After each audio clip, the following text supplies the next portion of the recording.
राष्ट्रवादी काँग्रेस शरद पवार गटाचे आमदार जितेंद्र आव्हाड यांनी महाडमध्ये आंदोलन करताना भारतरत्न डॉक्टर बाबासाहेब आंबेडकर यांचं पोस्टर फाडलं।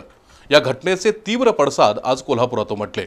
भारतीय जनता पार्टीच्या वतीनं आमदार जितेंद्र आव्हाड यांचा निषेध करून त्यांच्या पोस्टरला जोडे मारण्यात आले। पोलिसांनी आव्हाड यांना ताबडतोब अटक करावी अशी मागणी भाजप कार्यकर्त्यांनी केली आहे। राष्ट्रवादीचे आमदार जितेंद्र आव्हाड नेहमीच आपल्या वादग्रस्त वक्तव्यानं चर्चेत असतात। रायगड जिल्ह्यातील महाड इथल्या क्रांतीस्तंभाजवळ जितेंद्र आव्हाड यांनी आंदोलन केलं। त्यावेळी त्यांनी मनुस्मृतीचा निषेध करताना थेट डॉक्टर बाबासाहेब आंबेडकर यांचा फोटो फाडला।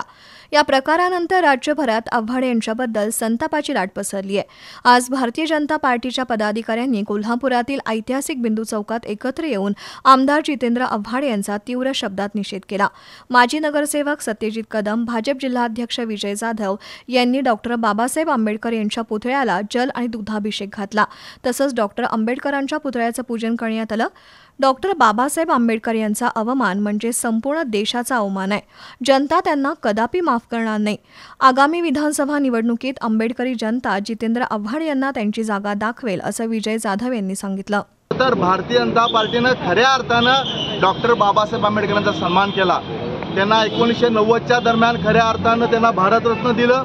याबरोबरच इंदू मिलचा विस्तार आत्ताच्या काळात सुरू आहे। याबरोबर लंडनमध्ये ज्या ठिकाणी डॉक्टर बाबासाहेब आंबेडकरांनी शिक्षण घेतलं त्याचं म्युझियममध्ये रूपांतर करण्याचं काम मोदींच्या सरकारनं केलं। म्हणून आमची अशी मागणी आहे, अशा या विकृत मनोवृत्तीला ठेचल्याशिवाय त्या शांतपणा येणार नाही। त्वरित केवळ गुन्हे दाखल करून आणि त्यांनी माफी मागे करून ही देशातील जनता शांत बसणार नाही, त्याला ताबडतोब अटक केली पाहिजे अशी आमची मागणी। दरम्यान भाजपाचे महेश जाधव, विशाल शिराळकर, अमोल पालोजी, हेमंत आराध्ये, अप्पा लाड, गणेश देसाई यांनी आव्हाड यांच्या विरोधात जोरदार घोषणाबाजी करत त्यांचा निषेध नोंदवला।